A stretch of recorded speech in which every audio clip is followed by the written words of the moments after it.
What is your American dream? My American dream is to be great. My American dream is to be a singer. My American dream is to own a company. My American dream is to be able to say whatever I want to say. My American dream is to become a famous rapper. My American dream is world peace. Everyone has a right to the American dream.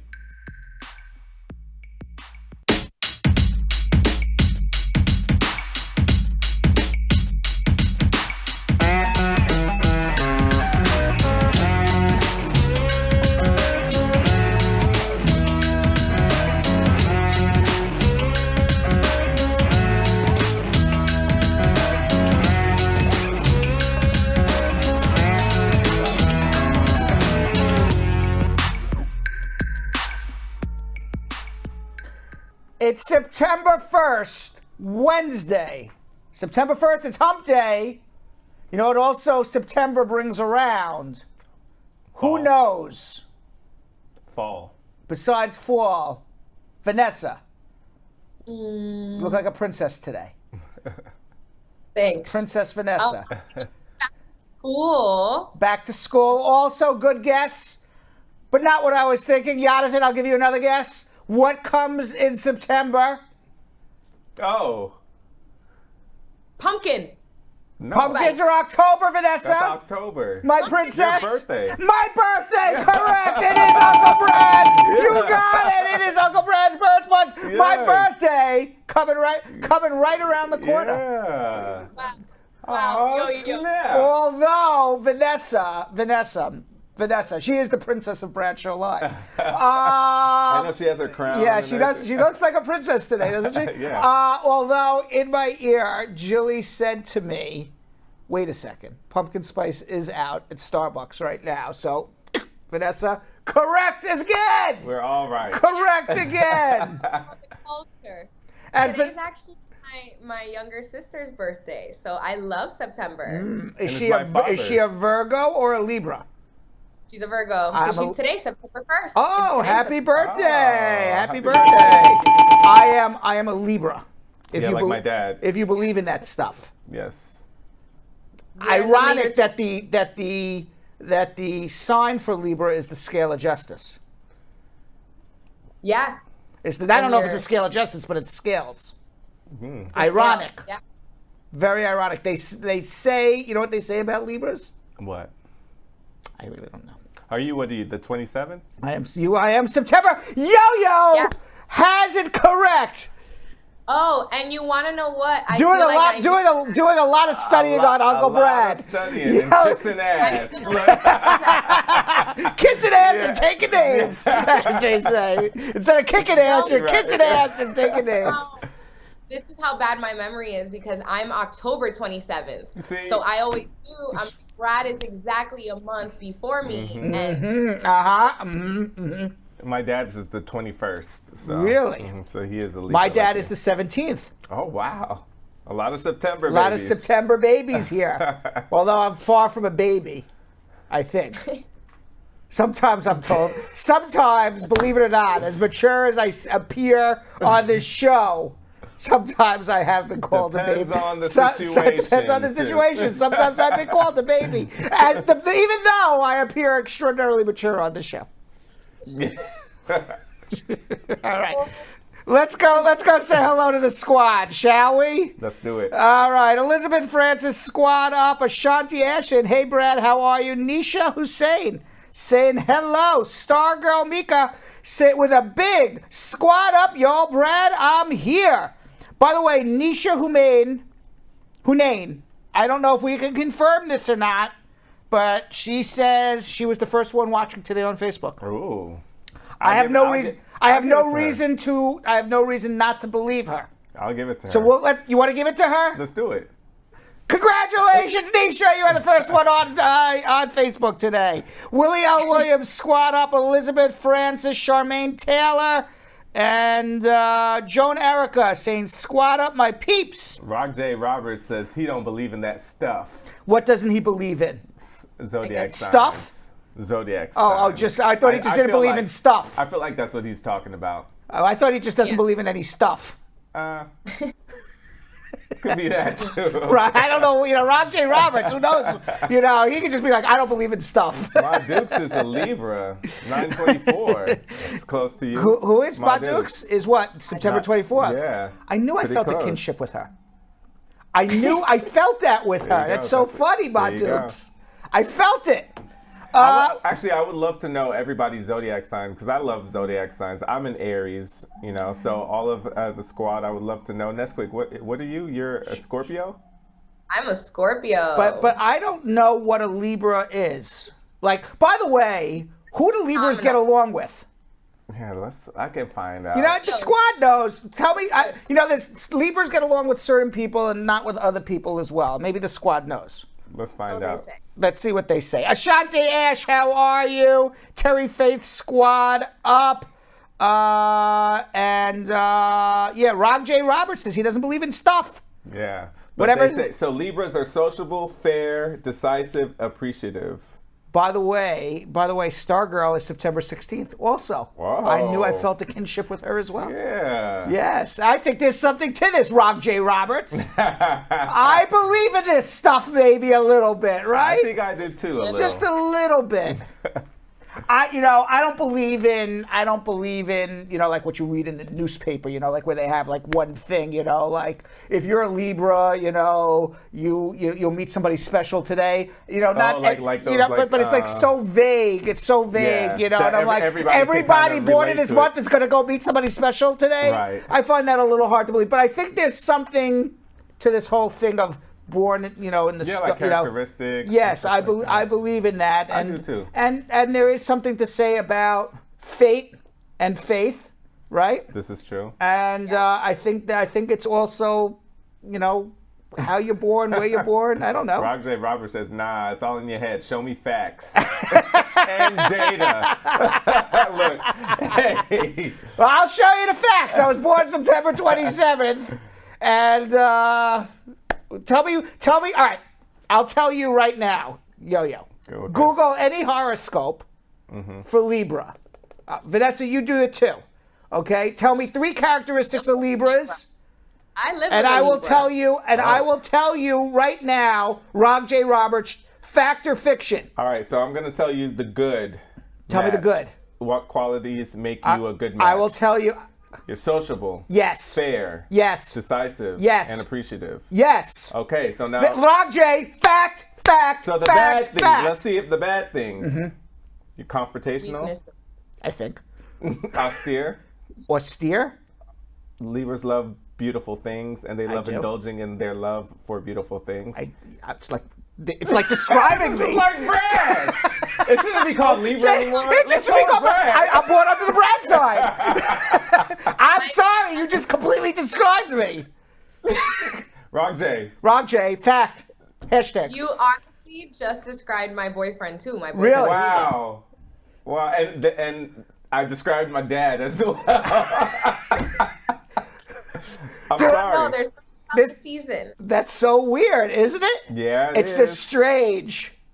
Very, very strange. Very, very strange. Yes, Baduke says outspoken. Yes. Westman squad up. Susie Quebec, how are you? Pobby Young saying squad up next to G. And Pobby Young can't wait to be a citizen of this beautiful nation on the 17th of September, 2021. Hey. Wow. Pre-comment of the day right there by Pobby. Gonna become a citizen on Papa Harvey's birthday, my father. Wow. Yes. Congrats. Yes. And my father, he's gonna be 87 years old. Wow. Yeah. Nice. Susie Q, I hope we all live to that. I do too. Right, to that age. Susie Q, Daniel Okanda Mirashik is an Aquarius. Oh, like my sister. That's like around February. They have a song about Aquarius from the musical Hair, Oh yeah. right? I don't know Yeah. what Aquarius. I don't know what Aquarius is, but apparently it's a very important sign. They're cool. You're an Yeah. Aquarius. You're cool. My brother's an Aquarius. Yeah. Is there any uncool signs? Like you're like, oh my God, stay away. Like Geminis, I hear Scorpio for that. I hear Geminis. They're like They- Dr. Heckle, Heckle and Dr. Heckle and Dr. Dr. Hyde. Hyde, Dr. yeah. Jekyll and Dr. There Hyde. you go. I heard they're like Dr. Heckle. If you're a comedian, they love to heckle Dr. comedians. Jekyll and Dr. Mr. Jekyll and Hyde. Mr. Hyde. Yes. Yeah, well, they have two personalities. Geminis. And Scorpios, I guess they sting, right? They're tough.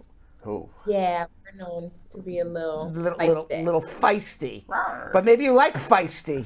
Maybe some people need a little feisty in their life, right? Because we're passionate when we love. Stargirl Mika's like XOXO on Sagittarius. She's like, no. By the way, maybe we should have horoscope Thursdays. Right.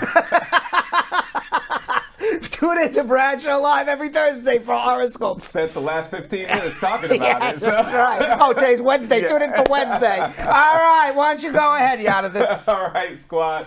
Now it's time for you guys to all share. You already know what time it is. We need you guys to share it on all social media platforms because we're going to start schmoozing with Brad, talking headlines, including a new law in Texas that the ACLU warns will affect the lives of millions of people. M Squad will be celebrating Wednesday with some Hump Day news, including latest going on the subscription-only social media platform OnlyFans, where our very Brad Bernstein Braducations air. And of course, you can always call us at 1-800-529-5465. Our telephone lines are open. We do have space available. I can tell you that historically, when we start schmooze, everyone starts calling to get their immigration questions asked and answered. If you want to be a smart squatty and get on our show, you call now. If you want to wait 20 minutes, you probably won't get on. 1-800-529-5465. The telephone number internationally is 212-227-8933. We always have a comment in Facebook or YouTube. What's the number? It's scrolling on the bottom the entire show. And after we schmooze and after I answer your immigration questions, we're going to do our social media check-in like we normally do. And then I'm going to be speaking with music artist and producer Tessellated about his career, his experience as a dual Jamaican American citizen, and his thoughts on the current state of American politics. You guys ready to start schmoozing? Let's do it. Let's do it.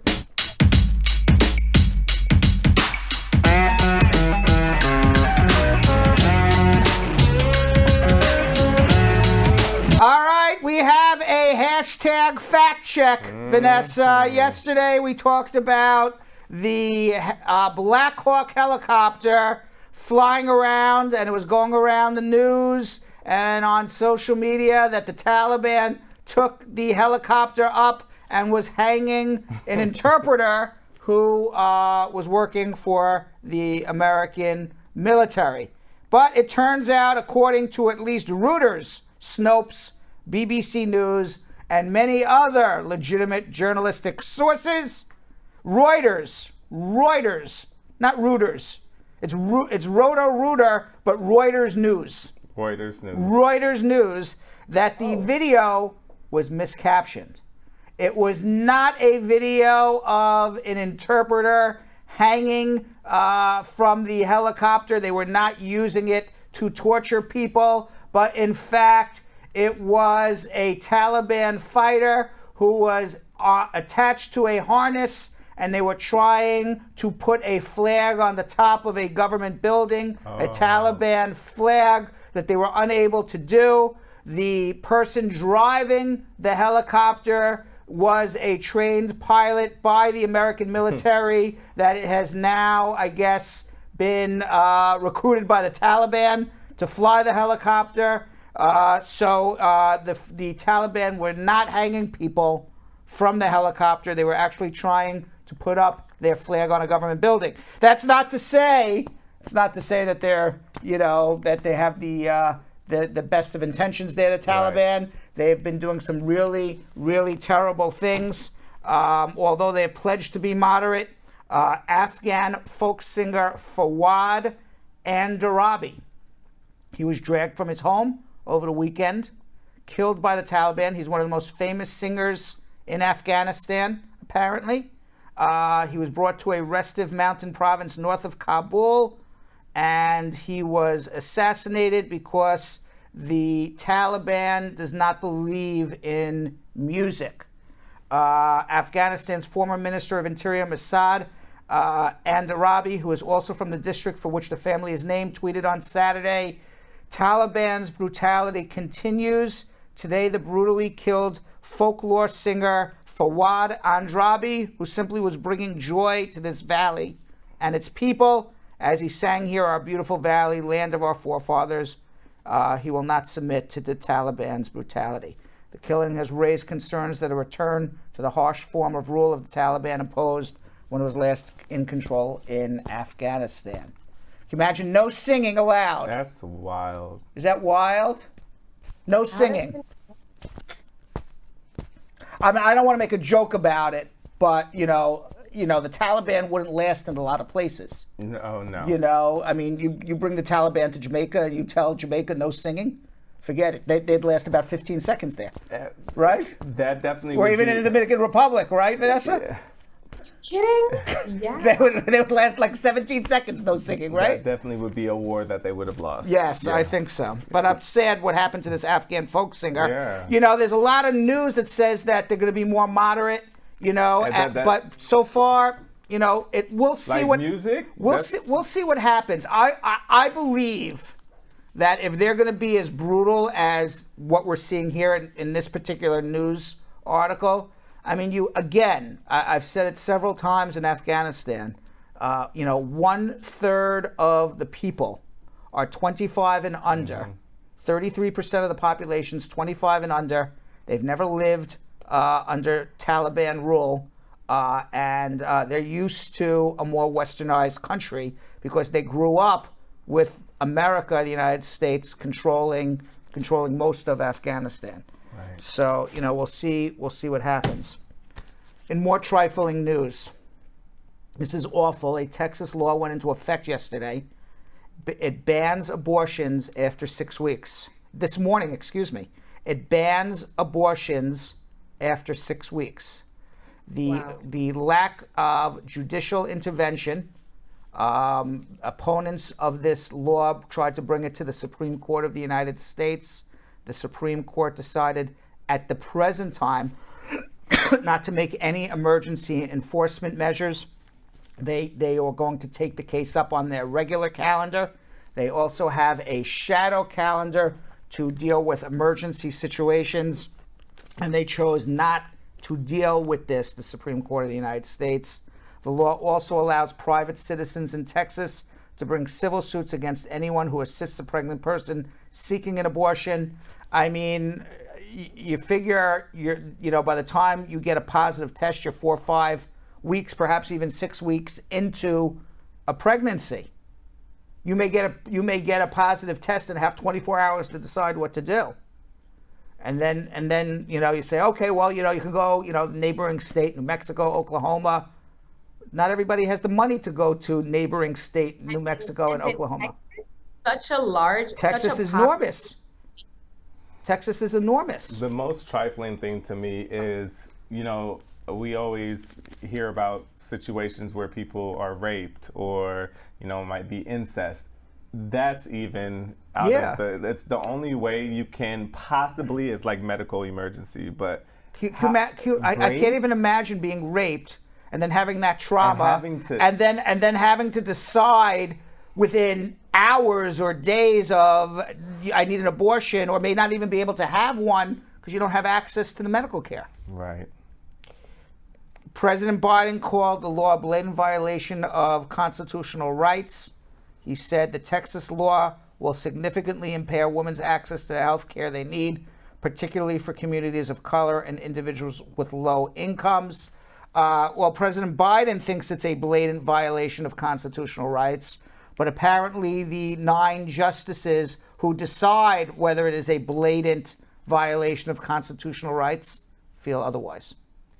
I honestly, sometimes I always sit back and feel like, I'm not to wish this upon anybody, but like what they would have done if it was like their daughter that got raped at a party, at a frat party or something like that, or like Julian said, or if men had to get abortions. So if they had to get an abortion, like what would they say? Would they have that same thought? No. It's wild. No, they wouldn't. And yes, Jill is telling me in my ear the Supreme Court could have halted it and they did nothing, and I think I made that clear. Yeah. The most, if trifling could be in caps, that's in caps of trifling. On Monday, the House Select Committee. It's trifling. I don't know what else to say. That's it. It's I mean, you can sit there. I mean, it's just mind-boggling. It's sick. Sick. And by the way, just because you are pro-choice, people get this wrong. Okay? Just because you're pro-choice doesn't mean you're pro-abortion. What pro-choice means is we are not going to dictate what somebody else does with their body. That part. Okay? Yeah. You may be pro-choice and say, I can't kill this unborn child. I believe this is a life inside of me. But that's my decision, not your decision. What happens in my body is my decision. Quite ironic that many of the people who are pro-choice make that same argument with vaccines and say, you government can't tell me what to put into my body. Yeah. Pro-life people, obviously. Right. Because many of the pro-life people are anti-vaxxers, at least when it comes to the COVID vaccine. Yet at the same time, they're the first ones to say, you, miss, have to have this baby. Hypocrites. That's what it is. Pick and choose. You can't pick and choose. That's right. It's quite. I mean, hypocritical, ironic, whatever word you want to use. I think it's such a sensitive topic as well. Like how you mentioned earlier, Brad. It's like, imagine, and look, it said, what was it, 6 weeks or whatever? 6 weeks flies by. Yeah. You don't even know you're pregnant after 6 weeks. A lot of women, you don't even think about it. A lot of women don't think about it because they're not regular on their menstruation cycle. Right. Yeah. Sometimes they're like, they want to have wishful thinking that they're not pregnant and don't want to know about it. So, a lot of people you don't even realize, I mean, you tell me, Vanessa, I'm not a woman. Yeah, I'm trying to. Okay. Trying to, but you're speaking for me. You're taking you took my line.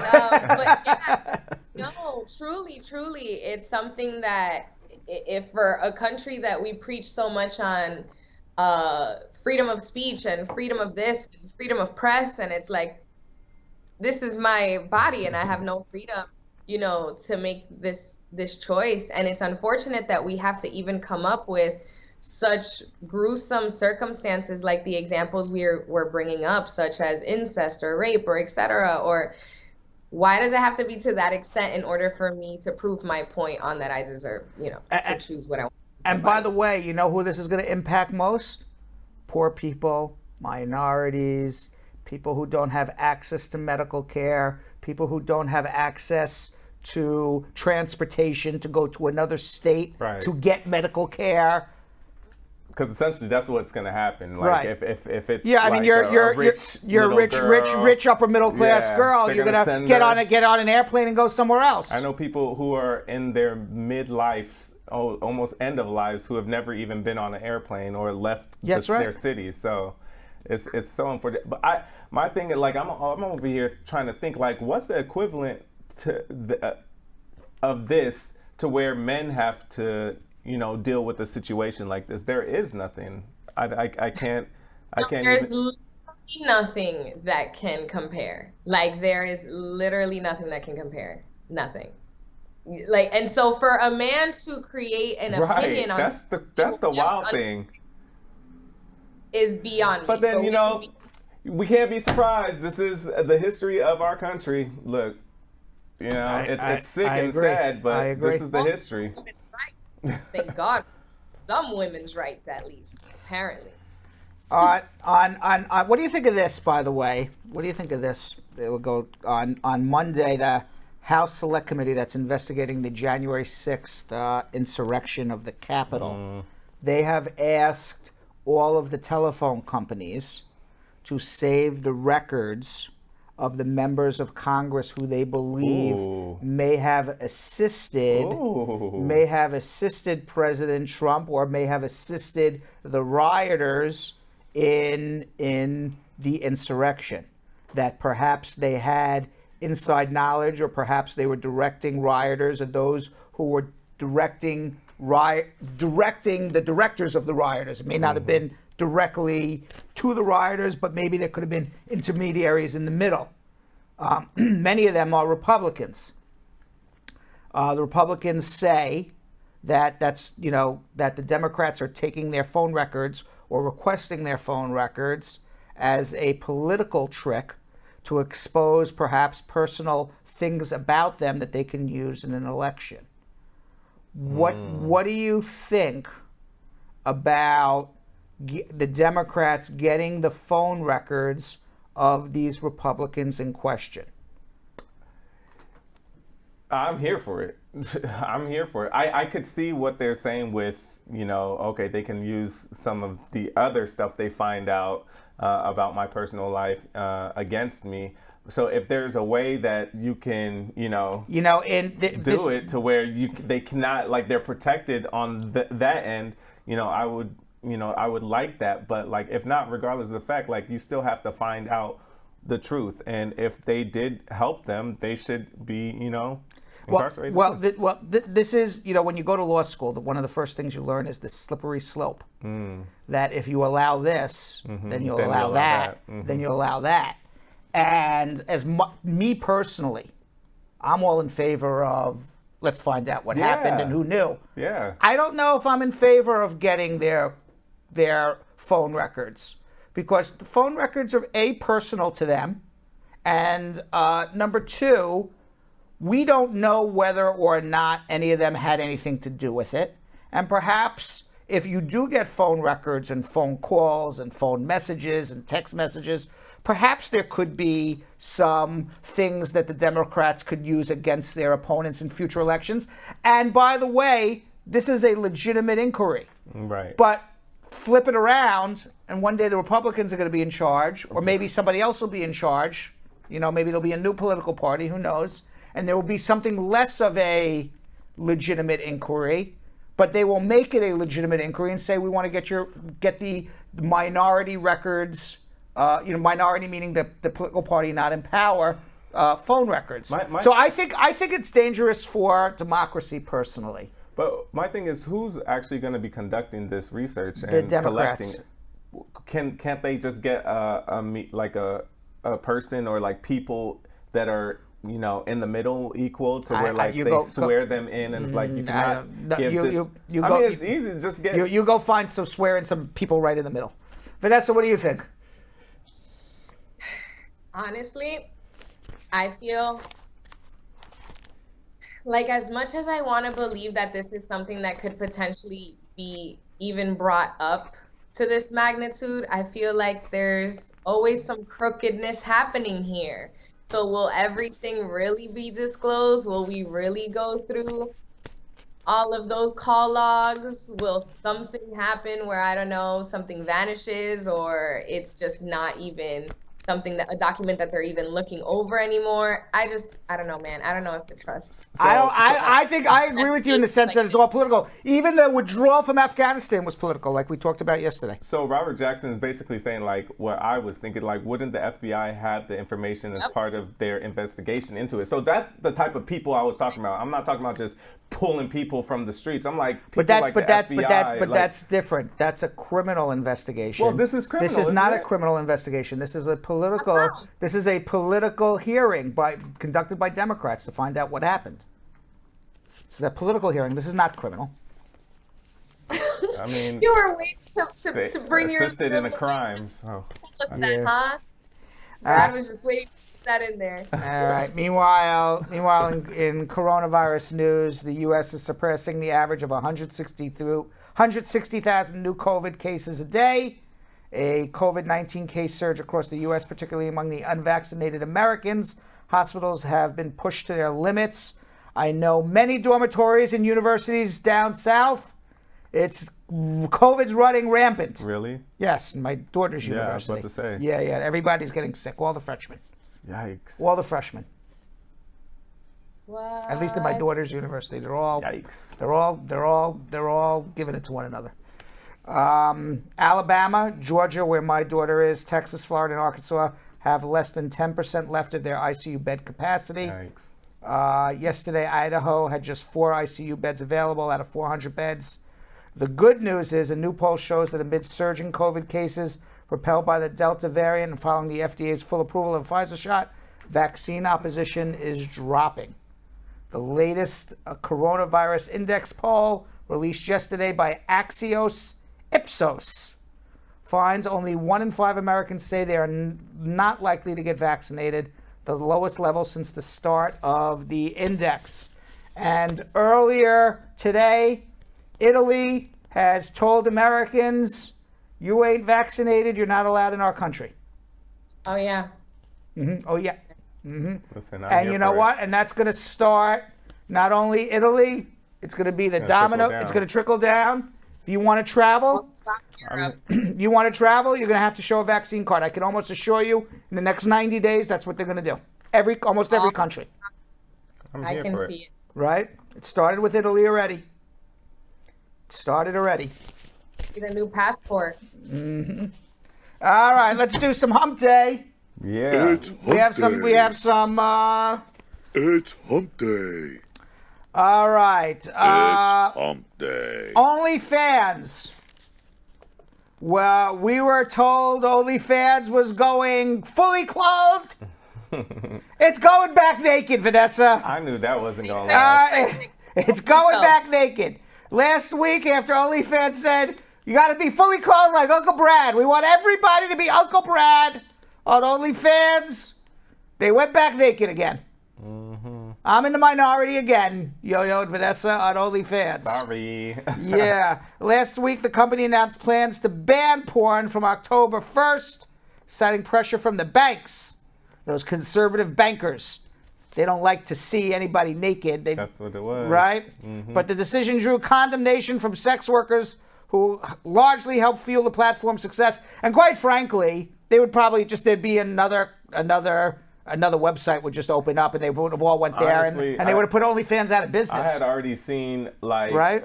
a couple rappers like Tyga, who's a big OnlyFans content creator, and he was like, "Don't worry, I'm about to create my own." So people already started creating their own. So Yeah. So OnlyFans said in a tweet Wednesday, "Thank you to everyone for making your voices heard. We have secured assurances necessary to support our diverse creator community and have suspended the planned October 1st policy change." You want to know what happened? Okay. What bankers like more than fully clothed content providers? money. They like money more than fully clothed content providers. So they saw immediately, they're investing all this money in OnlyFans, and OnlyFans is going to go right down the tubes. Oh yeah, Literally. it wouldn't have lasted. Wouldn't have lasted. So I knew that was going to happen. yeah. Right.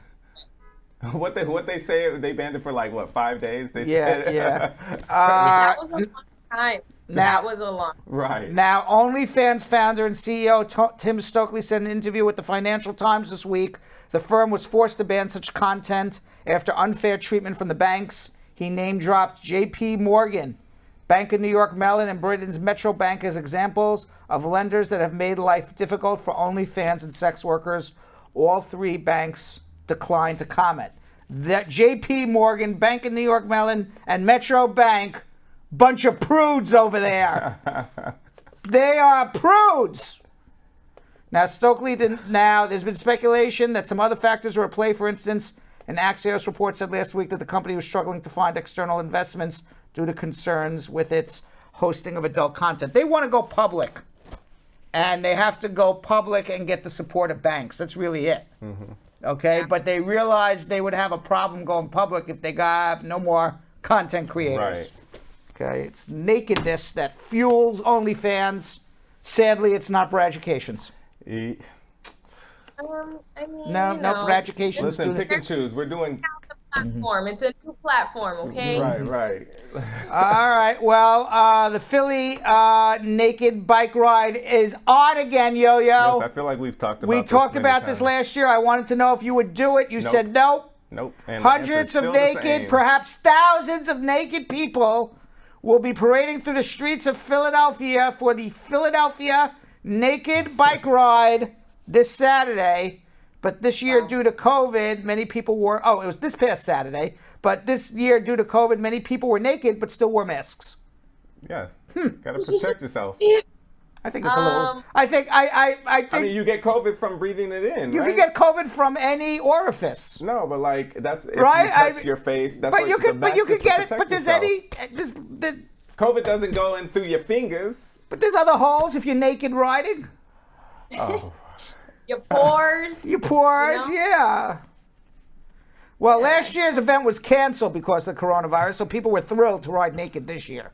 I'm sure. All right, but do you see some of the pictures of the passerbys? The, like the Philadelphia. car? I mean, apparently they weren't too happy. Well, apparently there were a lot of car accidents that day. People were not watching the road; they were watching the bikers. Unfortunately, no, I'm only kidding. That's not true. The Philadelphia Naked Bike Ride posted on their Facebook page. If you haven't already heard, Philadelphia is masking up, and so are we. It was a 12.3-mile naked bike ride. That's gotta hurt. Look at this guy. He's ignoring them. By the way, riding a bike naked yeah, on those seats, that's gotta hurt. this guy doesn't look. This too guy has happy. no clothes on That whatsoever. guy's pissed though. Look. Yeah, look at him. This guy's He like, got what the out hell, his man? Vanessa, can you explain to me what the joy is of riding naked in Philadelphia on a bicycle? I mean, it's the one time that you can do it, and no one's Get away with really it. gonna. Yeah. It's It just like keeps traffic. exactly. It's just like the Santa run where everybody dresses up as Santa and gets drunk. It's just like the red dress run when all the men dress up in red dresses and run around the streets naked. I mean, it's a fun, thing. Halloween, we all like to be free sometimes. Meanwhile, talking about wearing a mask and getting naked, a Texas man took off most of his clothes during a school board meeting to prove a point on mandating mask wearing. James Acker stripped out of his suit and down to his underwear during a Dripping Springs Independent School District Board meeting on Monday in Texas. It was a creative attempt to argue for mandatory masking. Masks are currently recommended across the board, but Akers is among the parents who want them to be mandatory. He said at the meeting, captured on video, "I'm here to say that I do not like government or any other entity, just ask my wife, telling me what to do. But sometimes I've got to push the envelope a little bit, and I've just decided that I'm going to not just talk about it, I'm going to walk the walk." And then he started stripping. Okay. Oh, okay. I do have a PSA for the last story, real quick. For next year, can we send Willie L. Williams to the Philly Naked Run? He said he would do it? He said he will do it. And be a Bradshaw Live correspondent? I added that part. We can draw Brad. If Willie L. Williams wants to go do the Philadelphia bike run naked as a Bradshaw Live correspondent, I'm here for it. Willie L. Williams, you get in touch with Jilly. We'll make it happen. Look at that. I can't. Yo, We will make it happen. You cannot do the Valentine's Day run. That's already taken. Yo-Yo already has the Valentine's Day run, the naked Valentine's Day run through New York. But Willie L. Williams could do the naked bike run in Philadelphia. That's Dr. Love's gig. Yeah, that's Dr. Love's gig. All right. By the way, when this guy started stripping in Texas, people started booing him. We have a video. Let's watch. No, that's not the guy stripping, Julian. Can you stop? Mr. Akers, I understand. I believe you're a... Wait, is it booing? Let's hear that Look at again. him strip. Yeah, there he is stripping. I see him. On the bottom left. The heck is wrong with this guy? It's simple protocol, I people. hear too many boos. I hear a woo-woo. Yeah. He said, simple protocol. We follow certain rules for a good reason.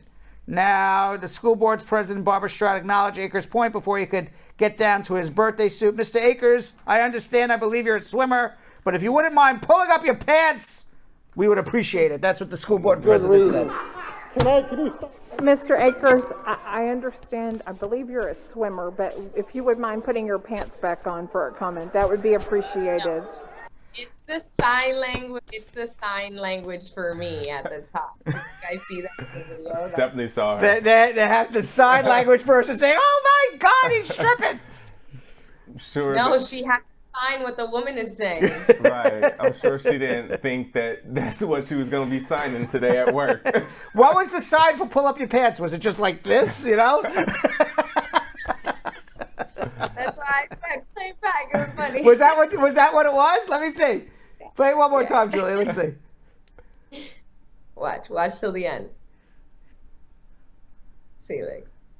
Mind putting your pants back on for a comment, that would be appreciated. Okay, Yes, it was. Pull the pants back up.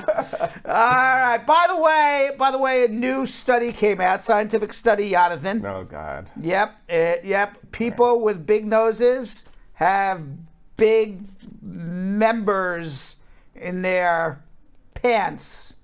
A recent study by Japanese researchers discovered that men with large noses tend to have large penises. As I do this from the side view, researchers from the Kyoto Prefectural University of Medicine. The study is the first to demonstrate the relationship between a big nose and big penile length.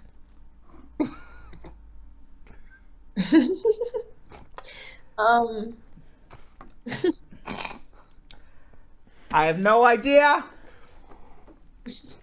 But my thing is, who's studying? Who's asking for these studies? Like, are they spending money on these studies? I don't know who's asking for these studies, but I've been accused of a big nose every so often. I'm happy with this study. I think it's a great study. Probably one of the best scientific studies I've ever seen in my life. And then they're researching on corpse. Like, it's just like. Now, while they discovered a link between the two, they don't know why. Researchers are still trying to figure out why would a man with a big nose have a big penis. I guess the same reason the man with big feet also have it. They did not do a study on feet. It's just nose. And finally, Vanessa, a psychic medium has claimed that she is married to the ghost of Michael Jackson. Oh my God. Yes, Kathleen Roberts says she has been in a relationship with the late King of Pop's ghost for a number of years. This woman is now married to the ghost of Michael Jackson.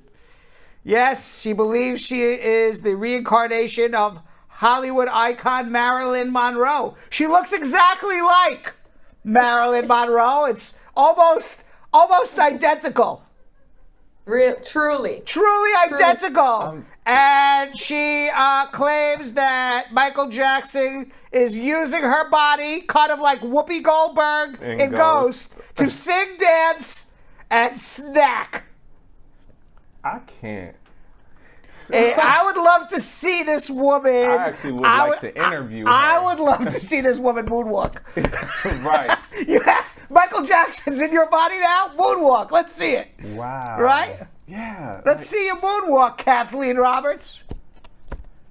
Well, a medium is someone who believes they have capabilities that enable them to interact with and interpret paranormal forces. In Roberts' case, she said that despite being in a relationship with Michael Jackson's ghost, she is disappointed that the Thriller hitmaker has no desire to have sex with her. She has asked the ghost of Michael Jackson to make love to her, and unfortunately for her, he has refused. The ghost of Michael Jackson has refused to have sex with this lady. That's wild. Would you believe this? That somebody writes a news article about this? No. Did you believe that this would even make a newspaper? Well, I could believe that. Yes. I mean, Now, I thought she would be in the UK, but she's in the United States. wow. That She I'm says, surprised Michael about. stays inside of me all the time. He comes to the restroom with me. Oh, goodness. And he has these very special bonding moments in the toiletries with her. What a way. Yes. What a hump day. He sings, he dances, he's possessed inside of me. He talks to me a lot, which is not what I expected from this shy man I saw on TV all of those years.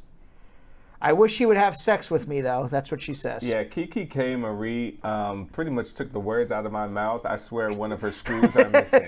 Yes. I think one of our screws are missing that we would spend that much time on this, right? Saturn walk. Yeah, Danish Danny says to do the Saturn walk. What's the Saturn walk? I guess Oh, the Satan walk, maybe. No, Saturn, like moonwalk, Oh, but like a different planet. Saturn. I got it now. All right. Jessica Levy said she must be smoking the same weed like the sixth fastest woman that came ninth. Whoa! Comments are getting fierce. I like it. Comments are getting fierce. I like it. All right, we got to go to our OnlyFans. Despite them going back to porn, I'm the only guy on there with clothes. Let's watch our education. My goal is straightforward, to make the law usable and easy to understand for everyone. All of us in the United States have equal rights and should have an equal opportunity and a right to justice. I'm here to help because I want everybody to achieve their American dream. I'm Brad Bernstein, and this is your Immigration Braducation. I'm not here to tell you what you want to know. I'm here to tell you what you need to know. U.S. immigration law is complex and the regulations are constantly changing. My objective is to make the law easy for you to understand so that you can use the justice system, know your rights, take advantage of the law, and achieve your American dream. The Department of Homeland Security collects the social media information of not only anyone who is trying to get a visa or United States residency, but even those who are already naturalized United States citizens. From aliases to photos to likes, all of this is collected and stored in your permanent immigration digital files. So social media posts can be used against you in your immigration case. Now, obviously, the first rule of thumb is to use common sense and think before you post for all the world to see. But some posts that can get you in trouble might really surprise you. Number one, don't post that you're getting a new job. If you have not already been approved for a visa to work in the United States, do not post your new job. You can get blocked from entering the United States if the authorities believe you're working for an American company without proper work permission. The same thing goes if you're looking for work. Number two, do not post that you are looking for work in the United States if you do not have work authorization. And looking for work cannot be the primary reason you are coming to the United States to visit. Posting that you are looking for work on public social media will almost always result in the denial of a visitor's visa, a student visa, ESTA, and any non-immigrant visa, and would include a ban on any further entry into the United States.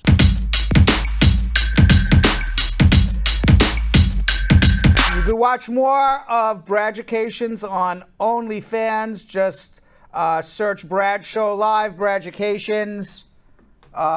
Sadly for most, happily for me, I keep my clothes on.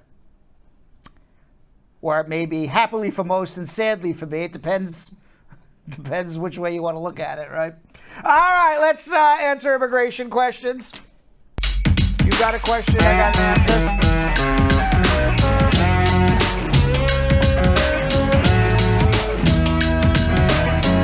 All right, let's go to Alexi in Madison, Wisconsin. Alexi.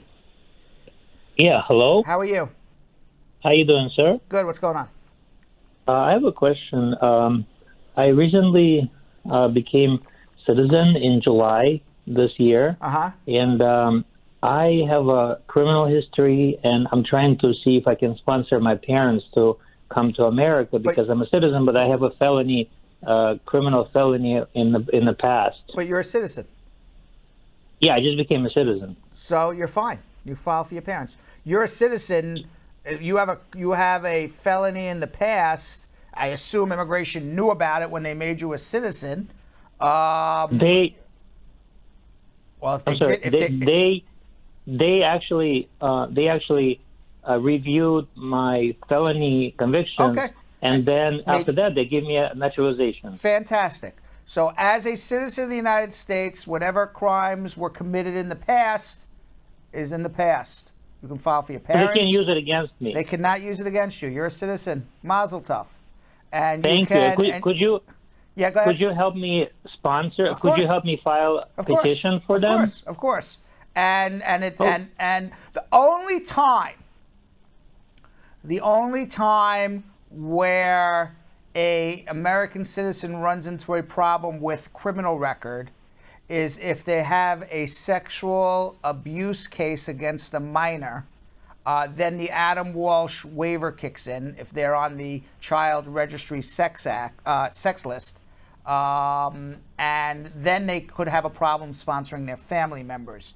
But outside of that... no, this is a drug felony. That's fine. No, drugs are fine. You're a citizen. You can sponsor your parents. Hold on one second. Okay, thank you. All Thank right. you so much. Drugs are fine, yo-yo. Drugs are fine. At least in this particular instance. Armando in Dallas, Texas. Hi, Brad. Hi, how are you? Hi, thank you for taking my call. Okay, what's going on?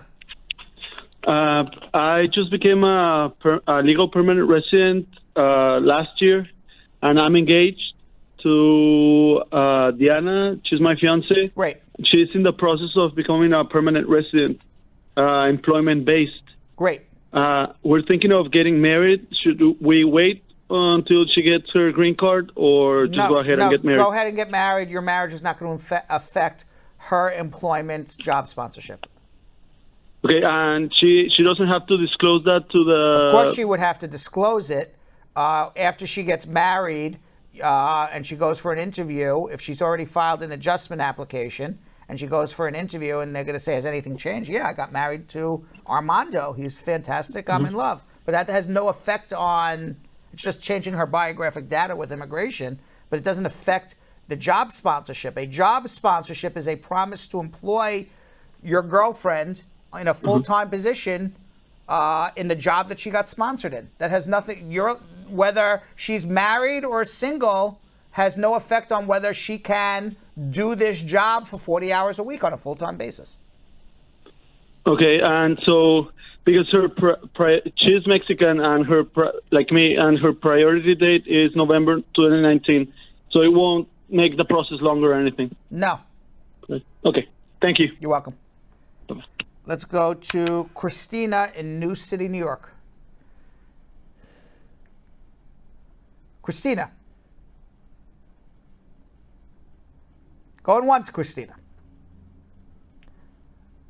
Going twice, Christina. All right, see if we can find Christina. She's pulling a Muhammad. Remember Muhammad? Mm-hmm. Yeah, Ashu in Los Angeles. Ashu. 2 in a row now? Is there something wrong with our phone system? Ashu also not there. Hold on, Ashu. Eddie in Biscuit, Kyrgyzstan.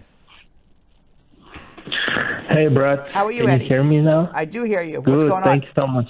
Thank you. Thank you for having me, and thanks for having me on your show. What time is it in Kyrgyzstan right now? It's let me see. Must be like 4 in the morning. 3 in the morning, right? 5:20. 5 in the morning. 5:20 a.m. Okay. And I have not been sleeping just because I am waiting for your show. Oh my God! All right. Well, I hope I can help you. Yeah. All right. What's going on? I'm saying hello all the way from the other side of the planet. I see that. Guys, yes. Thank you. And I got two questions if you don't mind. Okay. Go ahead. Okay. And the first question is regarding my girlfriend. She doesn't speak. She speaks very few English, so I I decided to ask this question for her, if you don't mind. So her situation is this: she's formally married to a guy, a Russian citizen, who is in the United States. Oh, we lost Eddie. I can't believe he's been waited up all night and we lost him. Eddie, you there? Poor Eddie. Eddie, you there? We having problems with our phones today, perhaps? I don't think so. Eddie? Eddie? See if we can get Eddie back. Poor guy waited up till 5 in the morning. Oh, it's 5:20 out there. Eddie! Eddie! Eddie! Remember that from Eddie Murphy? Yeah. Eddie, I want half! Oh, poor Eddie. Remember that? From, what was that? That was Eddie Murphy's stand-up, right? Yeah, his stand-up. Yeah. I forget which one that was. Yeah. Eddie. Oh, man. Poor Eddie. The phones are fine. All right. Hopefully he calls back. Sarah in Queens. Good evening, Brad. How are you? I'm fine. I filed for VAWA since last year, 2020, and the letter they gave me says that it will take them up to September 21 before they can complete. And from the letter, they said that if they need anything from me, that they are going to write me. Okay. 60 days before the expiration on the letter. Up to now, I've not heard from them, and they gave me 2 years. From the letter, they said they approved my work authorization. They gave me 2 years, and I don't know. So if I understand correctly, you filed a VAWA adjustment. You got your work permit. Yes. You have not heard the decision on the I-360 VAWA. Yes, the one I had They're taking expired. about 3 years right now. The one I had expired 3 months ago. So the work authorization they gave me. So you can renew it. You can renew it. Okay, I renewed it, but they said they approved it and they gave me 2 years. Great. From the date they gave me is 2 years. Great. And I've never seen such. What That's is the I'm calling question? you. What is your question? My question is that they said they will write me when it is 60 days before the expiration of the letter they sent to me. Sarah. That they said I have a case. Sarah, they gave you a 2-year work permit because they realize how long this is going to take to get your green card. If you filed in 2020, do not expect to hear from them till 2023. Okay. Hang in there. It's just really long right now. Okay? If your question is why, how long will it be? Is that your question? Yes, sir. Yeah, 3 years. Okay. Hang in there. Let's go to Shannon in Brooklyn. Shannon. Shannon. All right, see if we get Shannon on the phone. What this is like crazy today. Eddie's back. Eddie in Kyrgyzstan. Yeah, guys, All I'm right, sorry you're for my back. connection. Okay, so you're talking about this woman. She married a Russian guy who's in America now, and that's when you got cut off. Yeah, so she formally, by documents, she's still married, but factually, they have been divorced since like 2000. I forgot. So it's been like almost. What do you mean? 8 Technically, years. they're divorced, but they're not divorced. They either are or are not. You mean they've been separated? So, no, they're separated. They haven't lived together as husband and wife, but they don't have an official divorce document. Is that what you're saying? Yeah, that's what I mean. Okay. That's what I mean. Sure.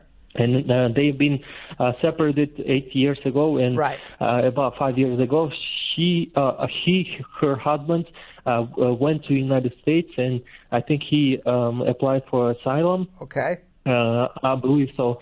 And she's here. She's trying to apply for a USA visa. I guess it will be a non-immigrant visa. Okay. And I think it would affect on her getting a visa.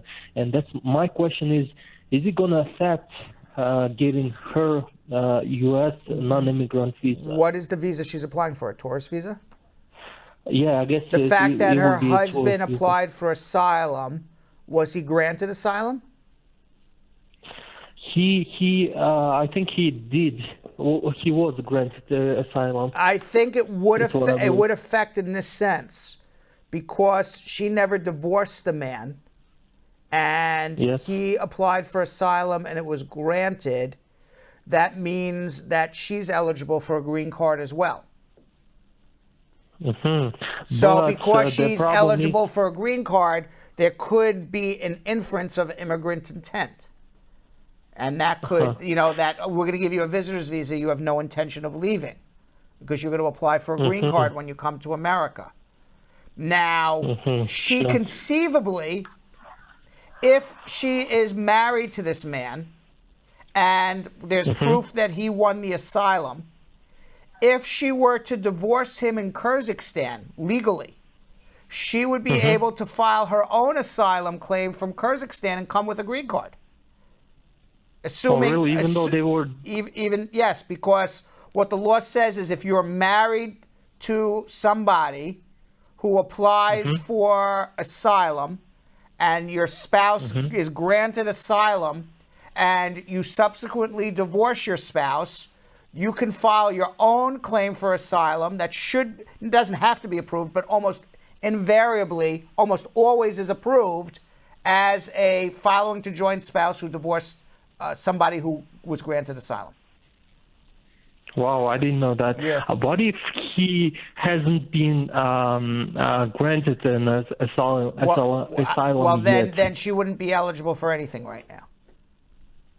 Okay, and applying for non-immigrant visa is I think is a bad idea because she probably is going to get denied. She would be denied then, correct? Wow. Right. So okay, what she thank should you. do is find the husband, find out what happened with her asylum, see if she could look him up on social media or something. Try to get in touch with him. What happened with your asylum, and then let's take it from there. Yeah, but he's factually he's married to a different girl. They have kids together, but I don't how think did he marry somebody else if he didn't divorce her? Yeah, just because they didn't register the divorce, they factually live together. They can't register their marriage. Were they legally married, or they were never legally married? No, they can't get married just because technically he's still married to my girlfriend. Right, this is your girlfriend, right? So there's a civil marriage between this man and your girlfriend. So I think what needs to happen is step one is let's see if that Russian man ever divorced her. See if he was granted asylum. Can you reach out to this guy? Can anyone reach out to him and see what happened? I mean, you seem to know a little bit about him. Let's find out that information first, and then I can advise you how to handle it. Okay, and she's saying thank you because she's by my side and she's wondering about this question. My pleasure. So thank you for her too. And I'm ready to ask my second question. What is it? And I apologize for that. You don't have to apologize. You woke up at 5 in the morning to call me, so I'm giving you the best advice I can. Thank you so much. Thank you. So my question is, I've lived in the United States for several years, and by the time I left the United States, I was out of status for more like for about 2 years. The reason why I left the U.S. just because of my health conditions, because I was in such a bad health condition, because I was a victim of a crime where I was a victim and for nothing, for being in the wrong place in the wrong time. So I applied for U visa and back in 2017, and it's been 4.5 years since then, and I have still haven't. Yeah, they're about 7 years behind on the U visa. Wow, so it's been 4.5 years, and recently we and my lawyer decided to apply for what's it called, travel document, like humanitarian parole or something. I don't know what it's called. Just because humanitarian parole, I just Yeah, I just had to leave the United States because of my health condition. Right. And it's to get a treatment back in my home country. It's way cheaper. Okay. And go do. What happened with the United humanitarian States. parole? So we are just about to start this process. Okay. And I'm wondering, like, do you think I have a lot of chances? Depends what the reason why you need to come back to America for. It's very fact specific. What's the humanitarian reason? Because I want to come back to the United States, and now I feel a lot better. Thankfully, it's not a humanitarian reason. It's not a humanitarian reason. I mean, maybe your lawyer can come up with a better reason than that, but that's not a humanitarian reason. So I think basically what you're saying is I gotta stay here and wait until my U visa is approved, and then I come back. Correct. Right? But you can try the humanitarian parole. Nothing bad will happen. The worst they'll say is no. So no harm, no foul. Is there any other ways for me to get back to the United States, to the best country in the world? I'm telling you. Perhaps. I'm not sure yet. We would need to have a consultation. We'd have to figure it out. I don't have an answer for you off the top of my head. All right, but, so hold on one second. Hold on one second. Okay, thank you. All right. I appreciate it. Okay. Let's go to Shannon in Brooklyn. Hello? Hi, Shannon. Hi, Brad. I have a question. Yes. I'm married to a U.S. citizen, right? But he don't file taxes for 12 years. I just got married to him. You think that will affect my status and stuff?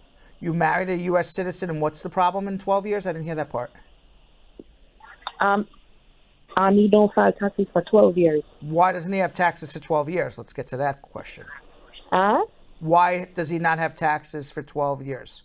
Because he said that every time he should back then he show taxes, he always have to pay them back, so he don't file taxes. Well, okay, so he just doesn't. He just wants to work and not pay taxes. Yeah, and he's self-employed. Well, I understand that. So you cannot work, not pay taxes, be self-employed, and then ask the government for a benefit of giving your wife a green card. So he would have to file back tax returns, go to a good tax preparer, and then a good tax preparer would be able to either have a very small tax return or owe no money whatsoever and try to negotiate down the tax debt. But to say, I work for 12 years, I don't want to pay taxes because I owe the government money. Well, guess what? Everybody owes the government money. You can't not owe the government money. That's called taxes. So, quite frankly, that's not a good excuse not to file your taxes. I don't want to pay. Nobody wants to pay their taxes. I don't want to pay their taxes. Jonathan, you want to pay taxes? Hell no, but we got to do it. So, so he's got to file tax returns, bottom line. Yeah, because he said that if he do that time for the those shit to go through, they're gonna go back. The IRS gonna go back. That's right. They're gonna go back, but that's why he needs a good tax attorney. Hold on one second. Okay, he needs to be set up with a good tax attorney. Hold on one second. All right. All right. Of course they're gonna go back. Can't be a tax absconder for 12 years and then say, "Hi, government, I would like you to give my wife a green card." Yeah. Mo in Salt Lake City. Hello, Bert. How are you doing? Good. How are you? Yeah, good. Yeah, I have a question about. I had served last year I-130. And the USCIS had requested DNA collection, DNA test for my daughter. But I took the DNA test last year, November. But the DNA company, they sent to the collection kit to Kenya. The DNA company did what? I didn't hear that part. The DNA company, they sent the collection kit. Did you do this DNA test through the company that USCIS told you to do it, or you did this privately? Yes, through the ABB. Through the USCIS? Yes. Okay. So what did this company do wrong? I don't understand. Yeah, the company, they sent the collection kit to Kenya, U.S. Embassy. Right, because your daughter has to take a blood test in Kenya. Yes. Right. and then there's a lot of coronavirus in East Africa and United States, and the embassy has delayed the DNA test for my daughter, but USCIS this year have denied the case. Why did they deny it? Did the DNA come back it's not your daughter, or they never did the DNA test? Yeah, no, the embassy they have delayed for the collection. I don't understand what you're saying to me, Mo. It was a simple question. Sorry. Mo, stop talking on a speaker and pick up your phone if you want me to help you, number one. Pardon? Don't talk on a speaker. I can't hear you. Nobody can. I can't help you. Pick up your phone and talk to me like a normal person. Yes. The embassy had delayed the DNA collection, the collection. This coronavirus delayed the corona collection. Yes. Okay. So your daughter was unable to do it. Yes. Okay. Is she able to do it now? Yeah. Yes. But already did you appeal this? Did you appeal it? They give us 30 days to appeal. And, how old is your daughter? How old is your daughter?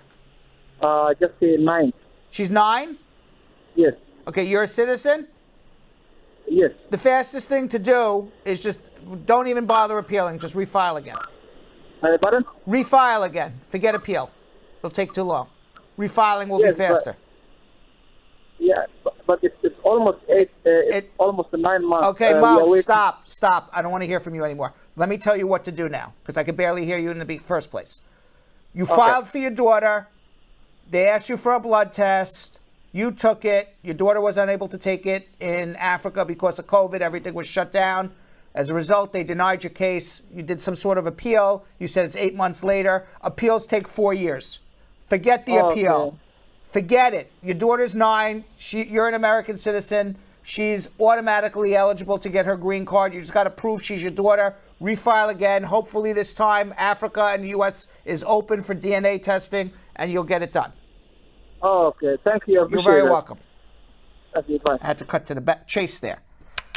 Ashu in Los Angeles. Yes, sir. Good evening. How are you? I'm fine. Thank you.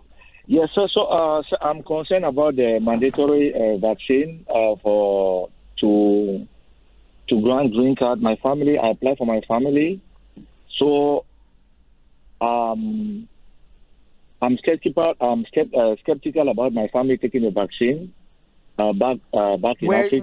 Where's your family? They're in Africa. They don't have to take a, they don't have to take a vaccine. Only if you're adjusting status here. Yeah, because I apply I-730 for them. So I-130, but you don't hear the words coming out of my mouth. So hear the words coming out of my mouth. You don't have to take. You don't have to take a vaccine if you're applying for your family from another country. The rule on taking the vaccine only applies to people adjusting their status in the U.S. at the moment. Okay, so my family will not need to take the vaccine at the moment, back in Africa before coming? At the moment, no. Could change, but at the moment, no. Okay. Thank you so much, sir. You're welcome.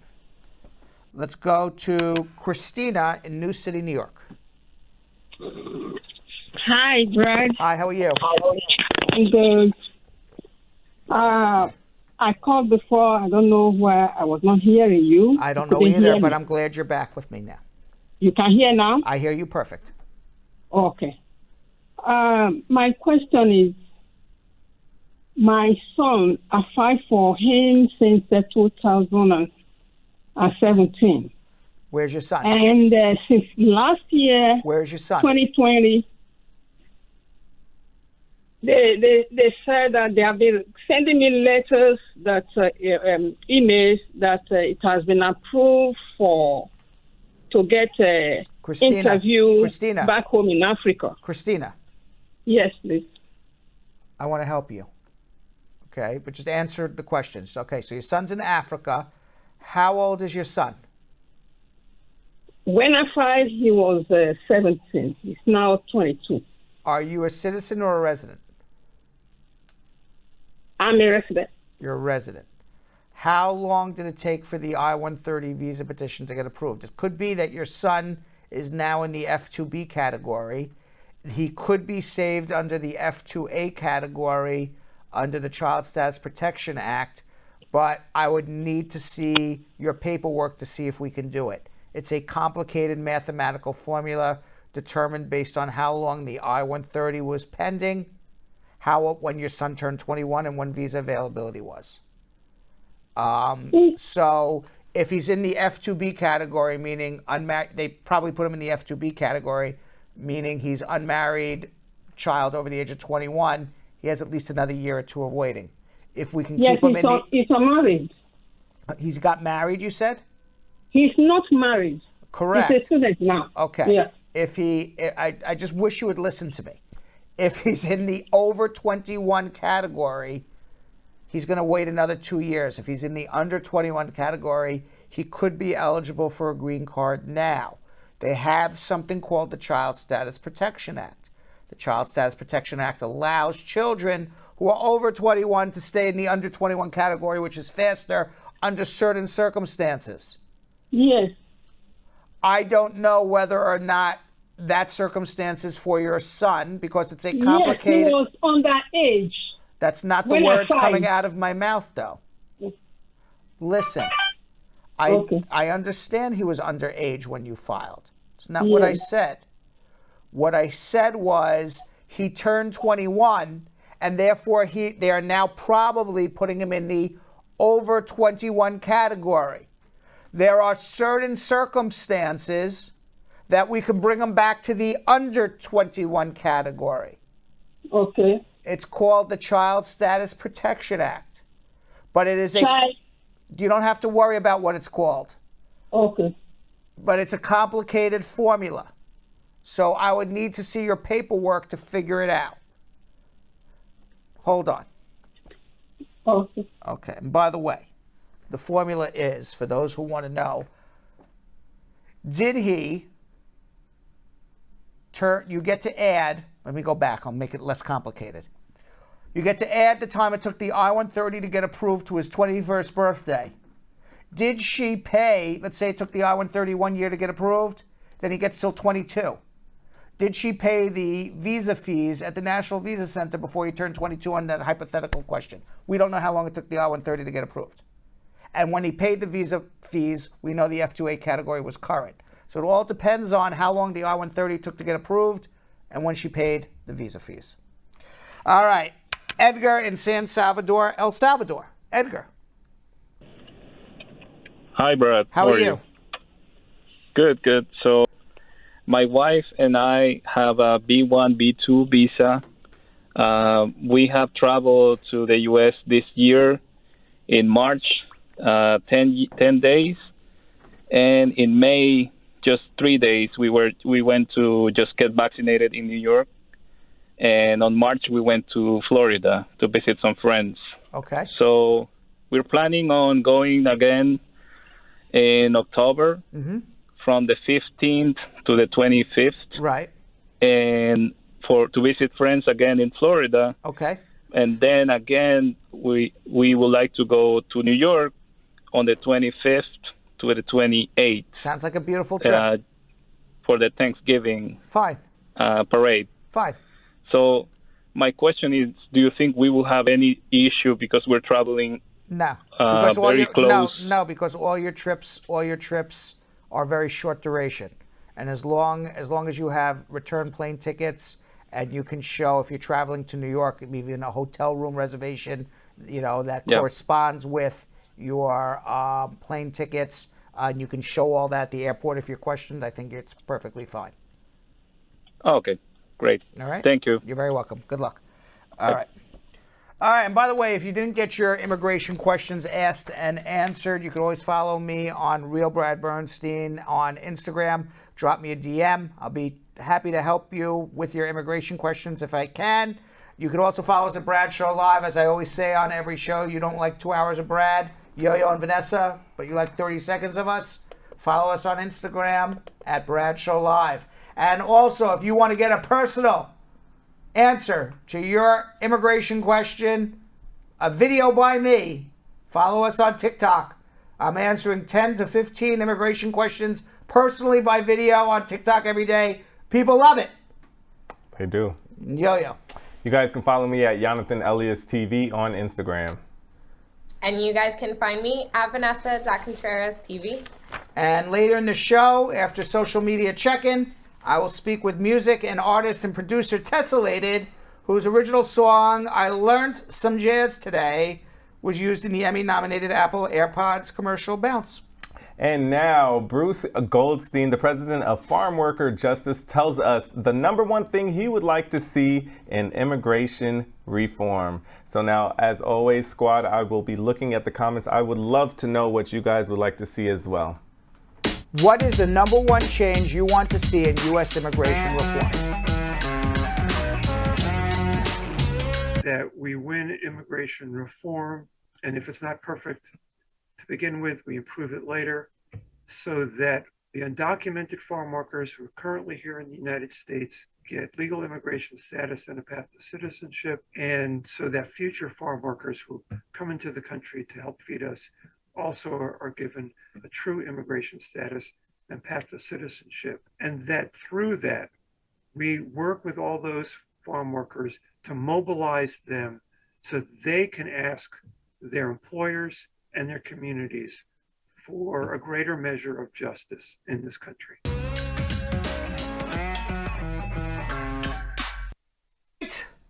Social media check-in. Let's do it. All right, first one comes from Anna Lee. Let's see if we got it now. First one comes from Anna Lee Parker. By the way, Stargirl Mika letting us know what she wants to see in immigration reform. Oh, what does it say? She says less processing time. Brad is now saying vow is taking 3 years. Like, are you kidding me? That's ridiculous. See, I agree. I agree. They need to hire more people. Yeah. Okay, yo, take it away. All right, Anna Lee Parker, Brad Squad VIP member. I'm on a student visa and I'm currently on OPT, which means I'm in legal status. Can I marry my boyfriend who's a green card holder? Can he file for me?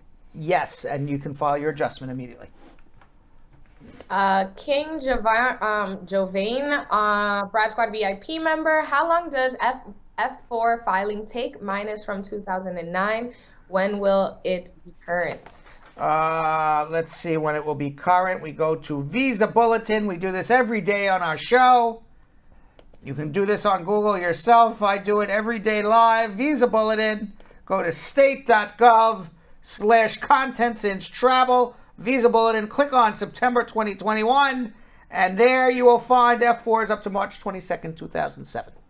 Awesome. And another change we got in the comments, Sasha Ford says, I wish they would remove the barrier of the age limit by which a parent can file for their children, married or not. Yes. I agree with that too. You guys are giving in some good change. Change. Yes. Let's see what happens. We're going to have some changes soon. Right. Reconciliation.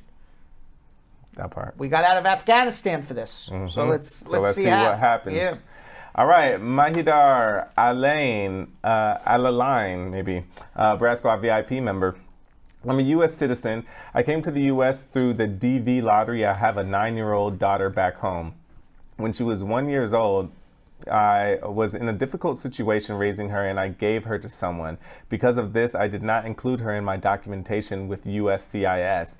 Now, the one who's raising her is sick and not in good condition, so she wants me to take the baby as soon as I can. The baby is not legally adopted. How can I convince the USCIS to bring the child here? Well, first of all, if you were not married to the mother, you would have to show, even if you had not lied, you would have to show a father-child relationship, which you don't have because you gave the child to somebody else. Now, assuming you were married to the mother, then you don't have to show that relationship. You would do a DNA test, and they're going to have a lot of questions about why you did not tell the truth.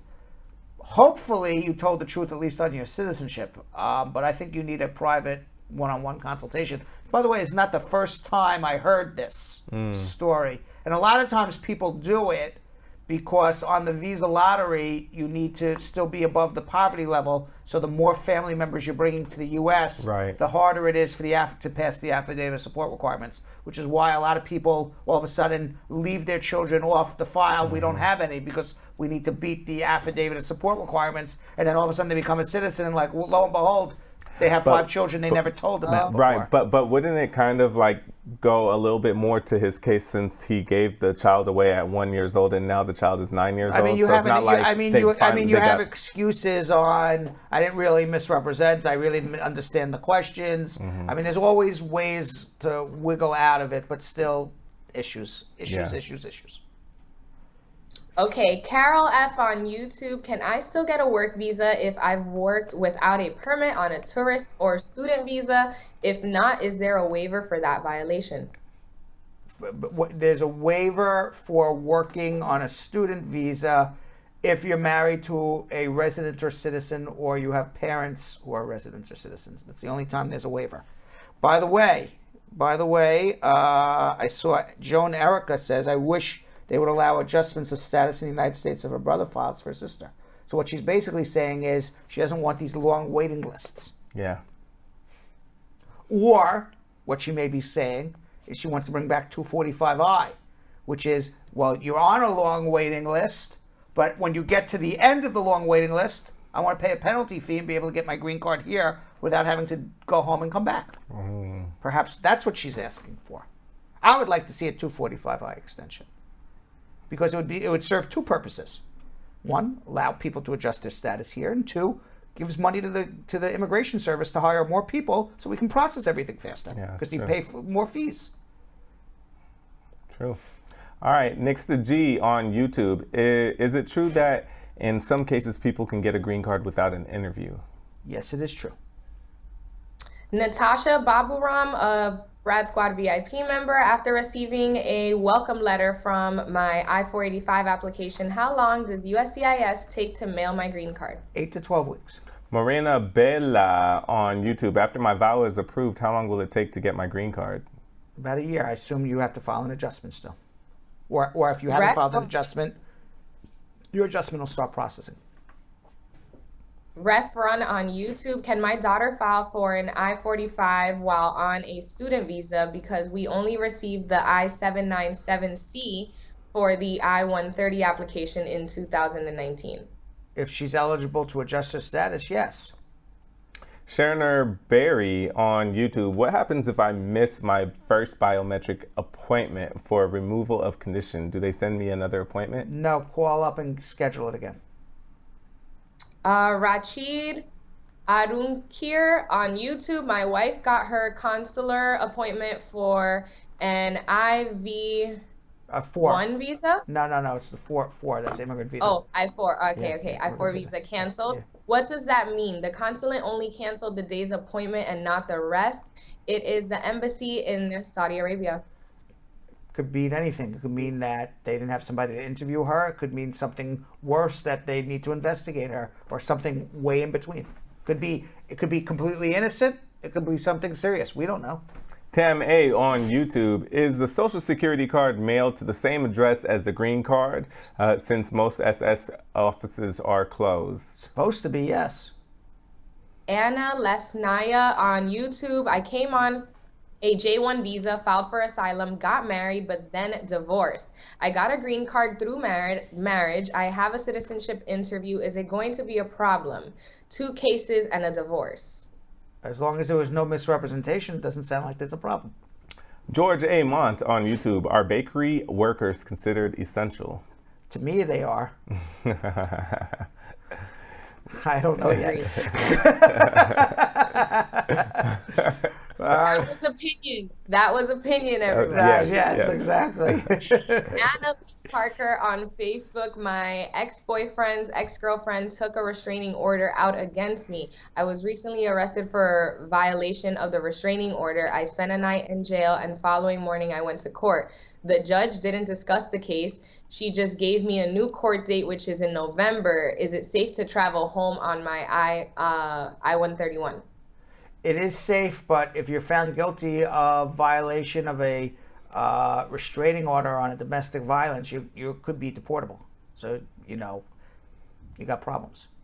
Suze Brown on Facebook, can an AOS be done through a spouse who has been an LPR for 3 years? If you're in legal status, yes. If you're not in legal status, no. Zita Sowell on Facebook, how long does it take to renew work authorization? I sent in an application on April of 2021, but still haven't received it. They're taking 6-7 months, unfortunately. Helen Little on Facebook, my husband is a citizen. We got married before my eldest son turned 18. Now we want to do an adjustment of status for me and petition for my children. My husband is on probation. Do you think we'll be denied both requests? As long as your son is under 21, you can file an adjustment for him. Your husband can file an adjustment for you. As long as you are living together in a bona fide marriage, the fact that your husband's on probation has no effect on the immigration case. But I will tell you one quick story about a husband who was on probation once. The immigration officer's not dumb. They're going to call years and years ago, I had a client when I was first a lawyer, maybe going back 23, 24 years old. I went on a marriage interview, and the immigration officer asked the husband, "Are you on probation?" And he said, "Yes." And he says, "It's interesting, I called your probation officer." I said, "You did?" "Yes." And I said, "By the way, so-and-so is coming in for a marriage interview." And the probation officer was very shocked. And the husband said, "Why?" And he said, "Because the probation officer said that you're a known homosexual. Why are you in a traditional marriage?" True story, happened on one of my first adjustment interviews I ever went on. Dang. I learned a very, very important lesson. They're going to call the probation officer and find out about you. That's what I said when I walked out. Damn. Yeah. Wow. What was his face like after? I would have been like, yeah, exactly. Dang. Yeah. He was trying to explain that he likes everybody.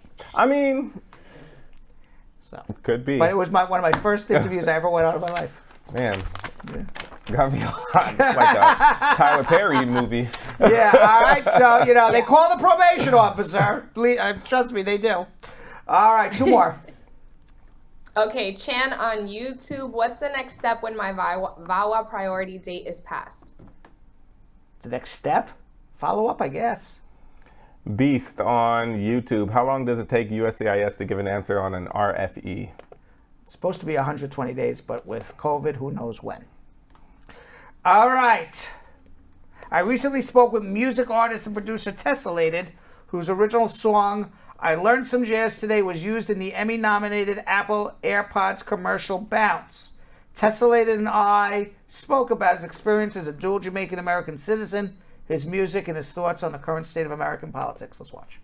Jamaican American singer and producer Tessellated gained the attention of Apple with his song I Learned Some Jazz Today, which was featured in the company's 2019 Bounce AirPod commercial and hit #1 on the Billboard Jazz charts. Tessellated joins me to discuss his music, his career, and experience splitting time between Jamaica and the United States. Thank you very much for coming on, Tessellated. You're in Kingston right now, right? Yes, thanks for having me, man. Yeah, I'm in Kingston right now. Well, thanks for coming on. Let's first listen to some of your song, I Learned Some Jazz Today. I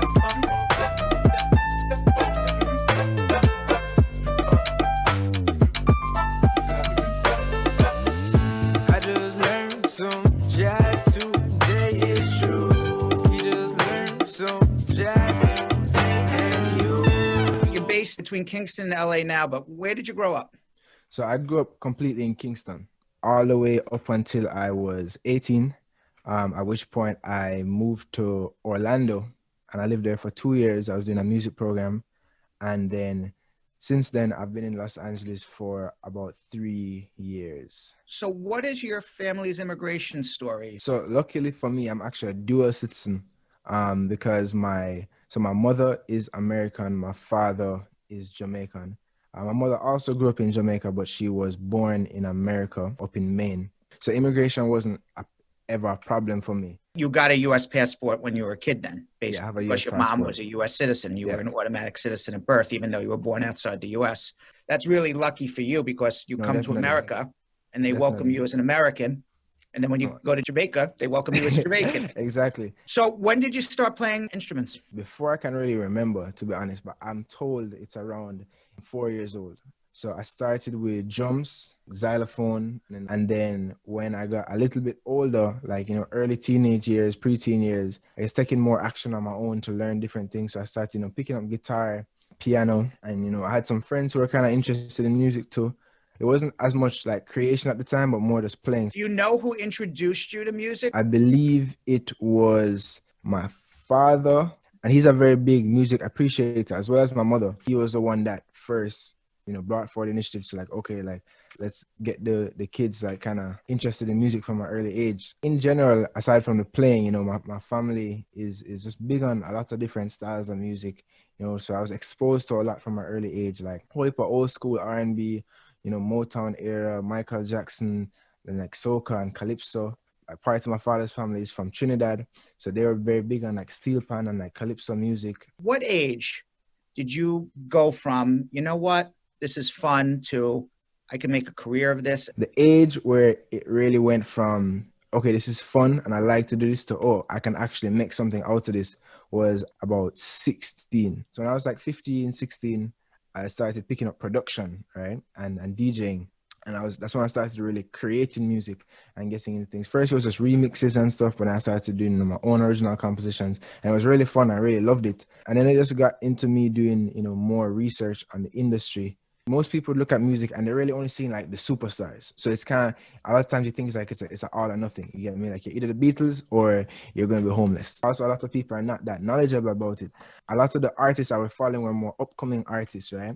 And I'm looking at certain people, I'm realizing like, okay, like this guy is not huge necessarily, right? This guy has like maybe a couple 100,000 plays on some songs, a few thousand followers, but he's actually paying his rent off of music. He's eating food. I'm like, yo, that's not that far off from where I am. Like, I could actually do that. And then from then I just started, I kept at it and kept pursuing it. And I had these little benchmarks in my mind. To me, like, I have an interesting relationship with the concept of talent, but I feel more of my success so far, and even like the music I've been able to create, is just because like I just make a lot of music. No matter how much some people make music, they're not going to necessarily be a Mozart, but I think a lot of it is the time. A lot of people, if you put in a lot of time to something, you can be really, really good at it. It's passion and hard work is really what you're describing to me. 100%. If I pull up my computer and look through like my old archives, like I have like literally like hundreds and hundreds of beats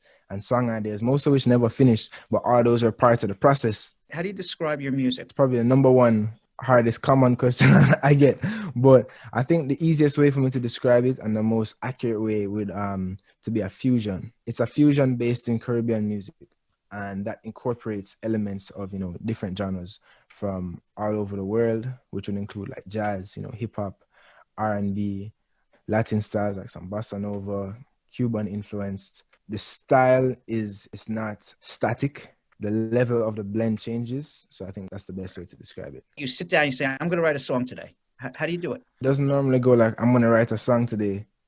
Right. So a song pops up and says like, yo, you need to write me down right now. You get me? It happens a lot when I'm driving, actually. Like, I'll be driving and like a melody idea or something comes into my head and I voice note it. So I'll hum some ideas out or whatnot just into a voice note, just so I remember them a little bit later, because, it's so easy to forget them. And typically for me, because I was actually producing and playing instruments before I started singing, it's natural in my process to work on the beat first and in the music first. So a lot of times I'll start with either drums or instrumental line. So like maybe it's like some chords or a melody idea or a bass line. And after that, I'll lay out the beat, and the beat normally then inspires the lyrics. I actually work on the melody of the chorus first and figure out the melody and the flow of it, and then I fill in the words afterwards. A lot of times, like, I listen to music on a regular basis just for fun and just for enjoyment, and also gain inspiration for it. How did your original song, I Learned Some Jazz Today, end up in Apple's advertisement for their iPods commercial called Bounce? That propelled your career, right? It's interesting because that song was actually one of the first songs I ever recorded, and it was the first song I ever released as a vocalist. And that was all the way back in 2016. 3 years later, a music supervisor at Apple heard that song along with some other songs I had and they reached out to me. And well, at the time, I actually didn't know who it was for. You know, I was kind of reached out to like semi-anonymously just to say they just discovered you from SoundCloud. Yeah, simple as that. Wow. Right? Wow. They reached out and, you know, started working on some things. And yeah, just, you know, created the new version of the song. That's the one out, and I re-recorded it, added new production, extended the song, you know, added some more instrumentation. And yeah, it just became what it is today. It was a very kind of smooth process, I would say, working with them. Very enjoyable for sure. Now, the ad was nominated for an Emmy. Your Yes. music obviously had a lot to do with it. Yes. And it reached #1 on the Billboard charts for jazz. How did that make you feel? It's kind of a surreal feeling, to be honest, because, you know, it's something that same thing. I think that's the most satisfying part of it to me, that like the people are actually like loving the music, like the individual people, but naturally it doesn't hurt. The Emmy nomination doesn't hurt. And certainly the royalties don't hurt either, right? Definitely. So now you currently have an album out, right? What is the name of your album that you have out? Called Tropics Volume 1. One of the first songs from your album is No Answer. All right, let's listen to a little bit of it. No answer. No answer. No answer. Answer. Hey, ring pan it. Make she sing when she fling all the thing pan it. Appleton we a sip and a gin tonic. So put your hip on it. Okay, so that's amazing. So congratulations on all of this. Now, when you first came to the United States for college, you were also, besides a musician and coming to study music, you were also a community organizer, and you had organized a protest. Tell me about what you organized and what you were protesting. You know, Trump had just been elected. There's a lot of tension in the air, right? Especially I feel like in Florida. Florida is a very just volatile place in general. What it was almost more of us coming together as a community and standing for each other, to make each other know that, like, okay, cool, this person is in the office right now. However, that doesn't change what we stand for. So we don't stand for this hateful rhetoric, right? Right. We support immigrants, right? No matter where you come from, no matter the color of your skin, whatever. So it's more of just making our voice heard and speaking out. That me and a couple of friends said, all right, we're gonna do this, just because we felt like we had to do something, right? We couldn't just sit down and do nothing, and the energy was just there. And it ended up being like over 2,000 people. And that actually started a series of events like that. Like, well, nowadays people are getting much more comfortable with it, which is just demonstrating, making yourself heard, because it's one of the most effective ways to really show where you stand on certain issues and show that certain things are not going to be tolerated. What are your thoughts? What's going to happen here in America?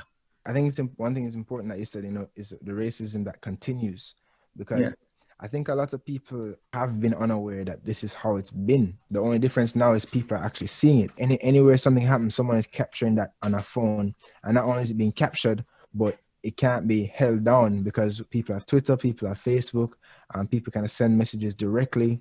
Right. So it's once something significant happens, or injustice is happening, people are going to hear about it. What Trump has done is, I don't think he's made anybody necessarily racist, but he's made the people who are racist or have those racist feelings, he's emboldened them to be proud about it, right? Because the thing is, you know, Black Lives Matter movement started under Obama.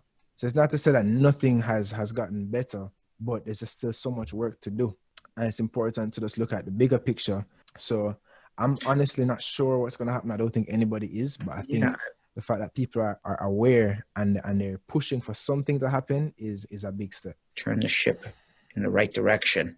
Oh, 100%. Now, you know, even if it's a minority being affected, the majority of people are speaking up, because the majority of people see the injustice. Building on that, what are your thoughts on immigration?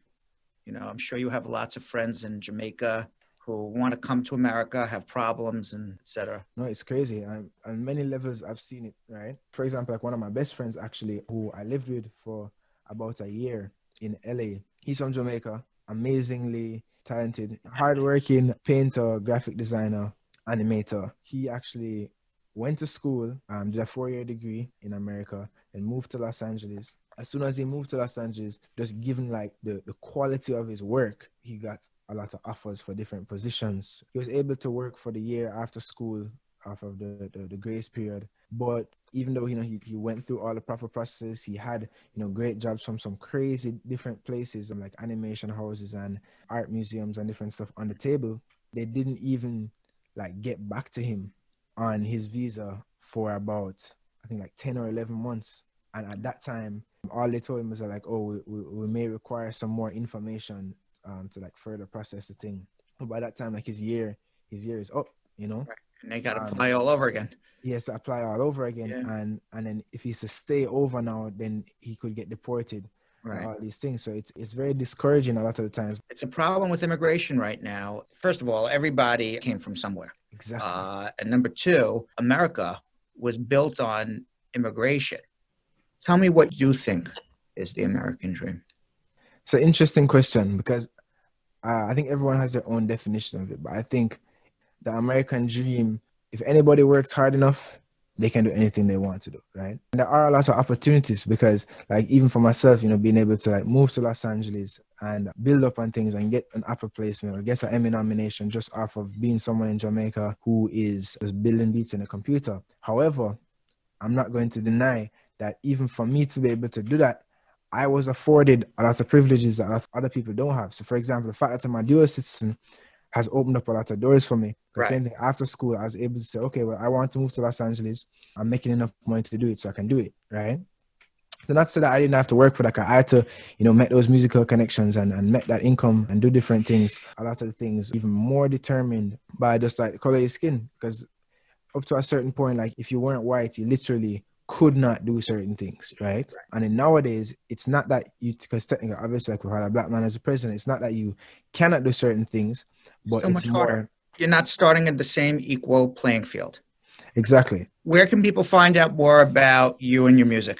I haven't forgot this was like a music interview for a second, We're talking about so many different. No, yeah, but I love that. I love because I think regardless of musician, lawyer, whatever we are, we're all people at the end of the day, right? And these issues affect all of us. You can find me on all music platforms at Tessellated, and for most of my updates, you can find me on Instagram at TessVibe. Latest updates on videos, like what I'm doing, things I'm working on, everything that's coming out. And other than that, you can tap in with me, send messages. I'm super responsive. I like to get back to everybody if you have any questions or if you want to share things with me. I think your career is going to shoot up. Tessellated. Thank you for coming on. I really appreciate it. All right, let's 50 seconds on the clock. We got to keep the Brad Show live train moving. Yeah. We're at 2.5 weeks, I think, right? Yeah. We haven't failed in a while. Nope. We were very close yesterday. Very close, but it was a photo finish. Yes. And Julian gave us the ding, ding, ding. All right, let's go. Can a citizen over 21 help parents with TPS get their green cards? Yes. Will I need my naturalization diploma for passport renewal? Your naturalization diploma? No. How long can I stay outside the U.S. on a green card with a re-entry permit? 3 years. Can I apply for unemployment if my VAWA I-360 is filed? If you have a work permit, no, you need a green card. Can a child enter the U.S. by land from Mexico with a CRBA certificate? I don't know what that is. Can I be a citizen of both the U.S. and Canada? Yes. Can a citizen file for his 18-year-old sister's green card? Yes. Can a green card holder file for K3 after filing an I-130? No, you have to be a citizen. Can I join the military on DACA? No. Can an H-4 visa holder apply? Nope, because I missed one. Card. I missed one. You got to blow us up. I missed one. I said one I didn't know. So it was a pass. That one in 2 seconds. It was a pass. But Julian stopped the clock, but we had 2 more seconds. I know we kept on going. We kept going because I passed. I'm like, I don't know what that is, so we passed. There was a technical difficulty blowing us up. What was the question? Go back. Give us 2 seconds, Julian. Are you kidding? You would have had this. This is like in the NBA where they go back and they give 2 seconds back on the clock. They said, we need 2 seconds back on the clock. Right. Technical. Technical. What? It's a foul. Come on, yeah. Can you give us 2 seconds, Julian? You can't do it. Almost there. I can feel it. It's all We're good. almost there. Oh, Tessellated. No. Oh, Yep. damn. Well, yes. Oh, it takes a minute to do it. It has to go through a whole Yeah. rigor. It's Yeah, not easy. okay. All right. No. It's not that important. Okay. All right, All right. can it Ready? reach No. for- All right. Let's just do it. All right. 2 seconds. Quickly. Can an H-4 visa holder apply for a green card? Wait, now let's do it again because somebody was in my ear. That didn't count. I couldn't even hear your question. This is like a disaster. Go one more time. Can an H-4 visa holder apply for a green card? No, not on an H4. I Okay. think, I mean, yeah. the answer is yes, but We all right, we blew got up. blown up. We got y'all. blown up. I mean, the answer is yes, Almost but hit 3 weeks. but you just don't get a green card because you have an H4. So the answer is no, but you can figure out a way to get a sponsorship, I guess, presumably, yeah. All right. Comments of the day, man. Let's just get the comments of the day. That was awful.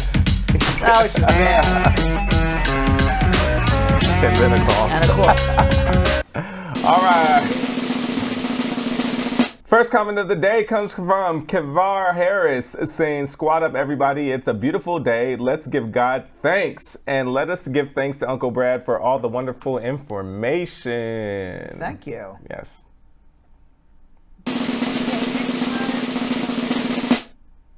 Joan Erica says, Bradshaw is a fun place to be. Lots of laughter to get rid of stress. That's I agree. right. I agree too. Yes, I agree. All right, third one. Comes from Winifred Chisholm Jeffrey saying, "I swear I can't get enough of Bradshaw Live. Oh my ages, I laughed so hard about the Michael Jackson woman." Yeah. She was that was crazy. Wild. Yes. Yes. I heard them laughing in the control room too. Okay. Danish Danny saying, guess what? Uncle Brad has OnlyFans. OnlyFans, I think I will join now. All right. There you go, Danish Danny. And our last one for today. We have one from TB saying, best immigration show online. The competition is not even close. You got it. That's right. All right, Vanessa, tomorrow's Wacky Thursday. We'll see you all tomorrow. Jonathan, we'll see you tomorrow too. Squad, we'll see you tomorrow. Thanks for watching. So Sam, as part of the production, we have to say this disclaimer at the end of the show. Do you mind reading it for me? Okay, but you know, Brad, I have to do everything around here. It's bad enough I've got to remember everything that happened on the episode from the previous day. Forget it. I'll do it.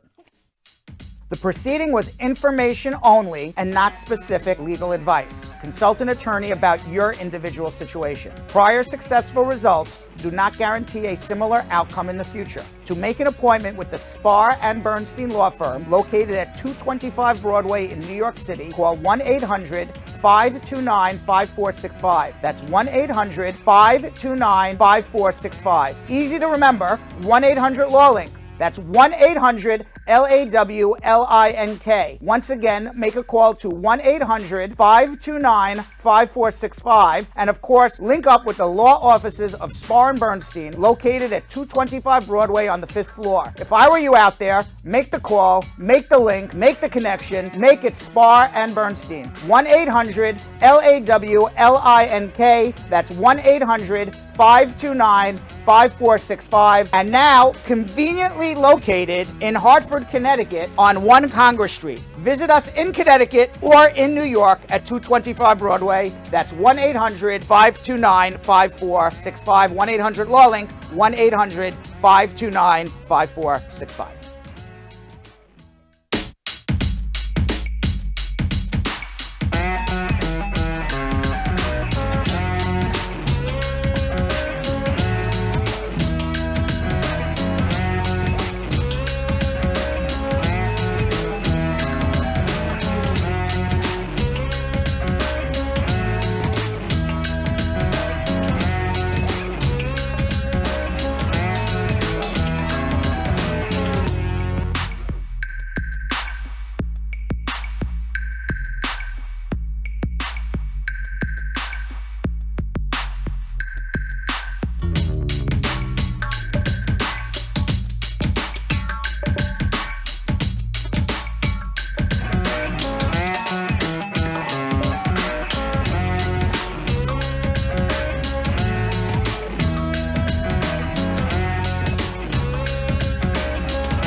What are you doing?